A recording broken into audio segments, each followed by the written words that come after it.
Welcome back to the show, everybody. Check out these headlines. I'm going to pull up the numbers really quickly here. Let you look at that while we talk these headlines. Market cap is down, as you can see.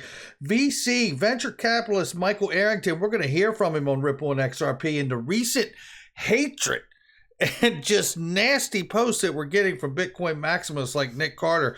JP Morgan executive tells us exactly where he sees crypto at this time and what phase we're in.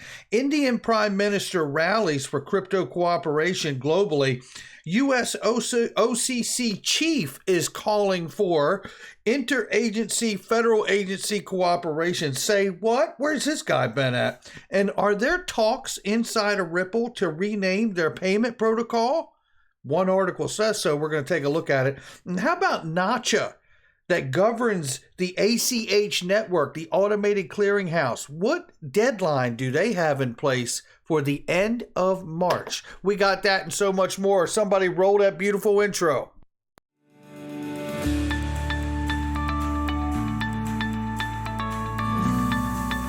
Digital Perspectives with Brad Kimes. Come on in.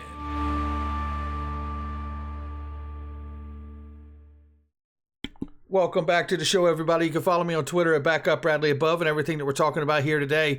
$1.984 trillion. We're down below $2 trillion market cap this morning. Bitcoin is now 41,800 plus. Ethereum is at 3,100 plus.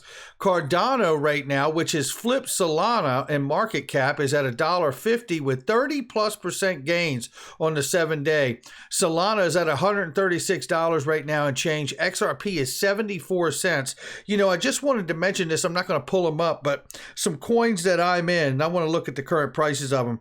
Cardano, 150, right? We see 74 cents for XRP. Algorand is at $1.32. And XLM, 25 cents. Vet coin is at 7 cents right now. Mana, Decentraland, is at $2.85. First time under $3 in a while here.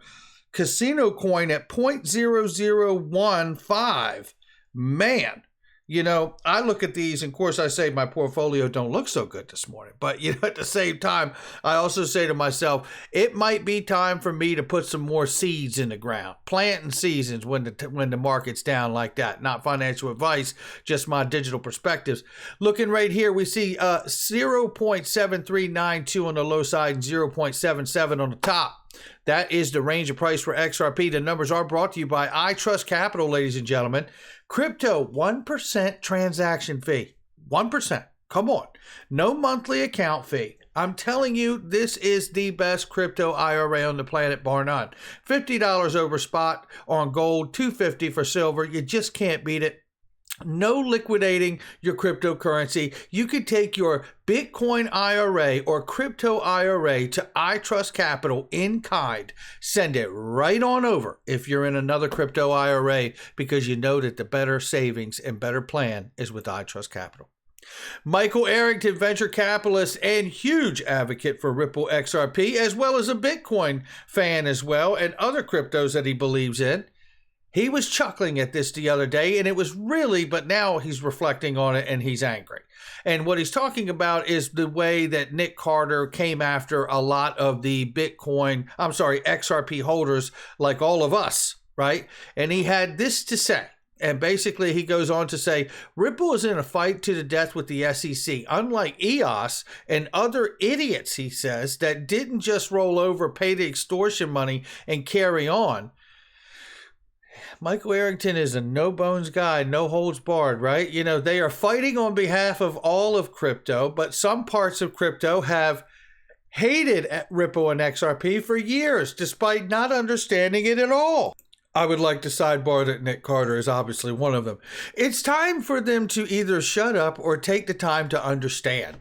He goes on to say that Jake Chervinsky tweet yesterday made good points, and I assume he has no love of XRP. And I believe that is probably accurate. No matter your view on XRP, Jake Chervinsky has said the other day, and we covered it here, two things seem clear. They're giving the SEC more trouble than anyone in crypto, maybe more than anyone, period, including Elon Musk. They're the leading dispute on securities law, if only because they'll fight to the death, unlike those who caved and settled. That's absolutely accurate. Let me read the rest of this thread here. And by the way, I don't know where the Blockchain Association has been in the last year, but they have not been a voice for Ripple and XRP or the crypto community broadly based on understanding this case in its full extent. So while Ripple pays presumably tens of millions of dollars to fight off the SEC and protect the entire industry from corruption, some of you say anyone associated with it is dead to you. Fine, sir, I'm dead to you, he says. I applaud what they are fighting for. I can live with that. And, I can live with it too. But, John Deaton made a great point the other day, and it was, I'm paraphrasing, but it was something of, he used to believe that the greatest threat against crypto was the SEC. But it isn't. The greatest threat against crypto is tribalism. And he's absolutely right here. I really do believe that. And I tell you, I couldn't be more happy that John Deaton is representing the 64,000+ crypto or XRP holders in the space, because tribalism is a huge problem. This infighting doesn't solve anything. Look, it's like people being invested in Tesla and then hating somebody because they're invested in Apple. This doesn't make any sense. This is ridiculous. It's a child's mindset. It's very immature. What we need to be focused on is that they're coming after the entire crypto space by using the Ripple XRP case. If you do not understand that, the ignorance is on them because they don't understand it. And you really should live with it long enough to make sure that you do. Looking right here, JP Morgan executive says crypto is still in its Napster days. I want you to think of this analogy. I use it all the time for years on this channel. We are in the early days of what happened to the music industry. The technology of Napster and file sharing absolutely turned the music industry on its head, and it has never been the same since. It went through a transformation, and the music industry in the early days when Napster came about absolutely thumbed their nose at the technology of file sharing and said, we don't need to do nothing. We're too big and money's too great. And look at the example here. In 1999, the Backstreet Boys and Britney Spears alone were selling a combined of 17.7 million copies, drowning in cash. Labels were either too complacent to see the emerging digital revolution or failed to adapt quickly. Just 2 years later, Napster reached an estimated 80 million users before it was forced to shut down following the ruling in a landmark copyright infringement lawsuit filed by the heavy metal band Metallica. And rightfully so, because that file sharing was a different term that was created for stealing music, stealing intellectual property, right? And now we've seen things graduate to what we see as the Spotify era, which now you pay a subscription and you stream the music from them, and then the distribution of those subscription fees are supposed to go to the artist, and however that prorated system works. And there may be flaws in that, but that's another video for conversation for another day. However, this analogy, I want you to hold it in your mind as we move through the next couple pieces of information here. On the global scale, let's take the music industry analogy and the new tech of Napster in that age and look at what's happening now. India's prime minister rallies for global cooperation because India's prime minister, as much as that country has been like watching a bad crypto match between the government and what they're going to do, banning crypto, not going to ban it, and all of this, they're coming to a place of understanding that you better embrace it. Oddly enough, from the mouth of babes, Jay Clayton said, if we don't embrace the technology, it will innovate around us. And like I said, from the mouth of babes, right? He actually had that one right. Right here, we see here at home in the U.S., the OCC interim chief, Michael Hugh, is calling for collaboration of federal entities, the different agencies to work together. Let's take a look at this. Again, keep the music industry analogy and the tech in your mind at what happened. they understand this as much as they say they don't. They understand this, right? Hugh points to previous initiatives of interagency cooperation in order to regulate digital asset market. Last year, the OCC teamed up with the Federal Reserve, the Federal Deposit Insurance Corporation, which is now running a test with stable coins, and the FDIC and 5 large banks, right? So to keep that in mind, the interagency teams developed a common vocabulary, identified key risks related to crypto activity engagements by banks, and laid out a roadmap for areas and activities where supervisory clarity is most warranted. At the top of the list is crypto custody, which, like stable coins, is foundational to crypto operating at scale safely. This is what we're talking about. Then you see, I can't invest in stable coins and make money because they're stable. Yeah, I get all of that. But it is the foundational platform for crypto to operate and scale safely inside of regulation. Whether we like it or not, that's where this is going. So with that in mind, you can see that the agencies, the different countries, are all calling for cooperation, whether it's inside the agency level, whether it's a call to have some kind of legislation from Congress, which we know in 2 days is going to meet on stable coins and the energy consumption of Bitcoin and Ethereum and other crypto assets. This is going somewhere. It is not going to get stuck in the mud.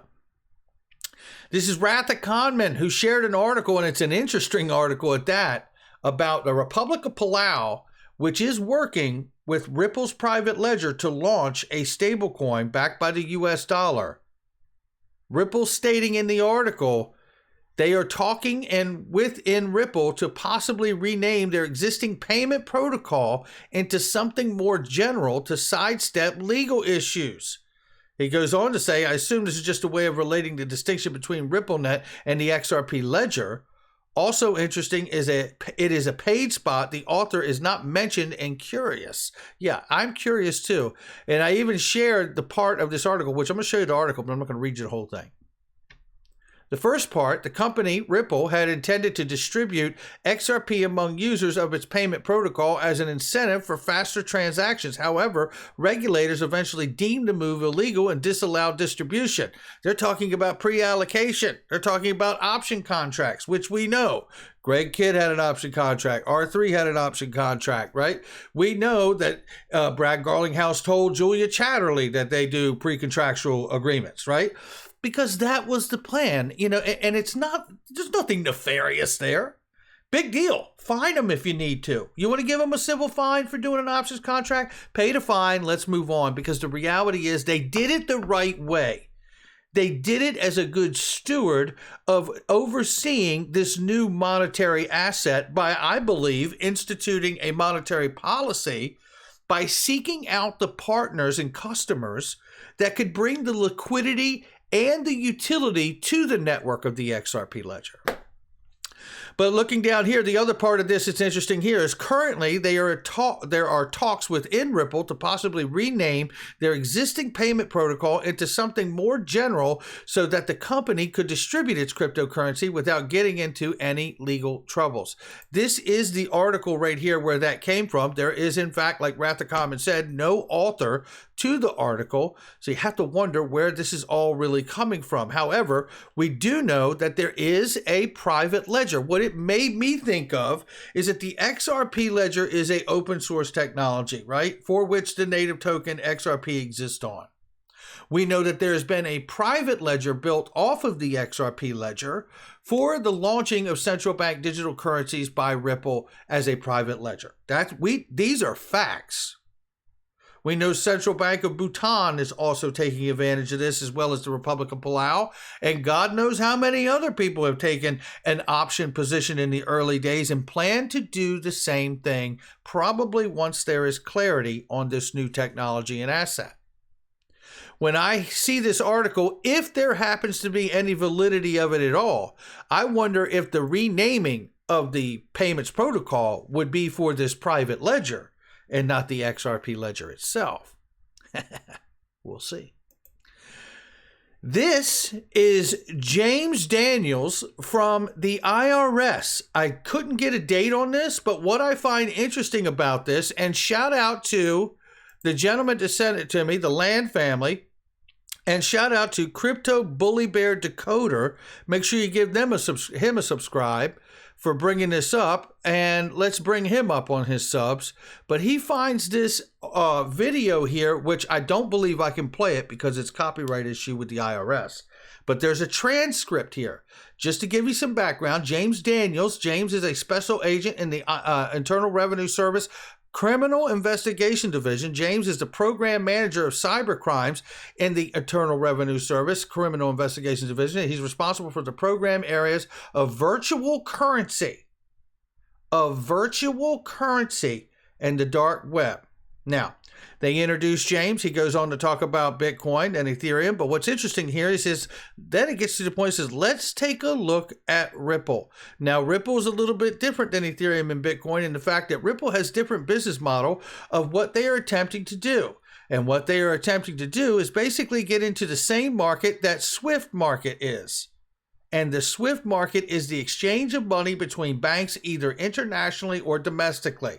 And so with the Swift payments transfer system, sometimes that could take 3 to 5 days to move a transfer from an account in the United States to an account in Japan. And the time it takes because of negotiation between the banks of how much the fees are going to be, what account send it to, the verification going back and forth, and those messages going back and forth take some time. Ripple's concept is if two banks sign up and agree that they will participate within the Ripple system, then they can now exchange their value of Ripple currency, which is called XPR. I believe that the XPR reference is a misspeak on the behalf of James, Daniel James, right? And basically what they do is they exchange the XPR, I believe he means XRP, instead of the actual fiat currency itself. Rather than having the wire going back and forth, they exchange the XRP, I believe he's saying. Then the XRP can then be converted back to whatever client account if needed to go into. Now, Ripple states they believe that they can do this significantly faster than 3 to 5 days, and potentially they could be done in 5 to 15 seconds of an actual transfer. Now, in terms of how the market was done or worked before, that would be significant enhancement to moving money around the world. So all of these virtual currencies he refers to that are coming out, there are different uses for them, not just using them for a form of payment. It also works in other scenarios as well. And I think Ripple is a great example, he says, cybercrime investigator from the IRS. So let's take a look at Ripple's price as well. You can see the increase and decrease in value. And again, it follows kind of the same model as the rest of the community with the virtual currency price fluctuations. Shout out to Crypto Bully Bear for bringing this up, and the Land family for sending it to me. This is interesting because James Daniels, this special investigator for virtual currency right here, right, is really complimenting Ripple on what they're doing and that they're great. Ripple is a great example, right? All of these, and he's citing Bitcoin when he says, so all of these virtual currencies that are coming out, he's talking about Bitcoin and Ethereum and then Ripple XRP. That's what he's talking about here. This is the IRS really stating that they believe that XRP is a virtual currency.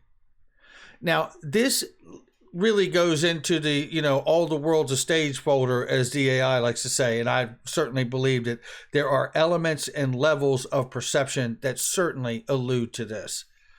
This is why I always say that the SEC versus Ripple is a necessary case, because as scary as it may feel, it is a legal process that is about a vetting process and an audit of Ripple and the protocol and the technology and what they're about to become and how they will serve the world for settling and moving value around the world in the Internet of Value. That there is his page, Crypto Bully Bear Decoder it is. Now let's look at this piece of news.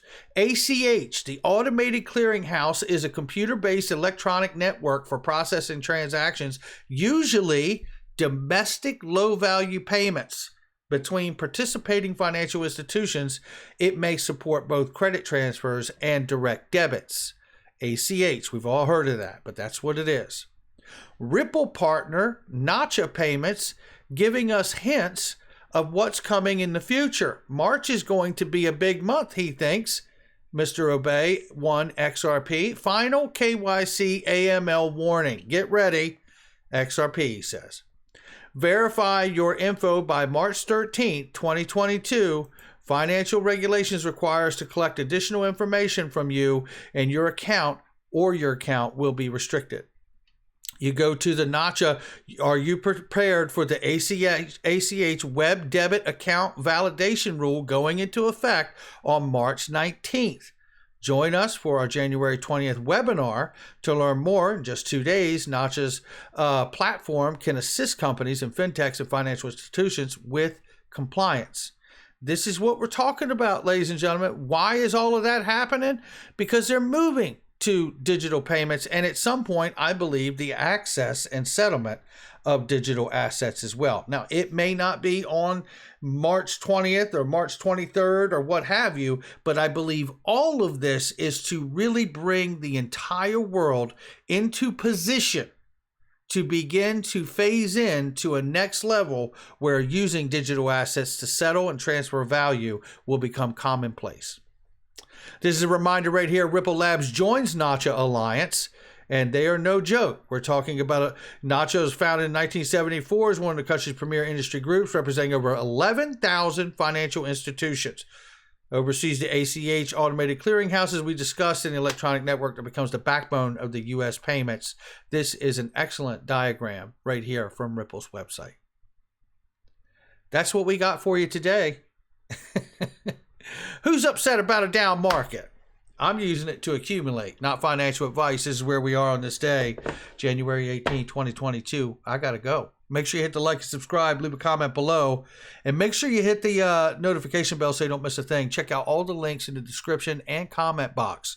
They're great products and services that I use each and every day. I'll catch all of you on the next one.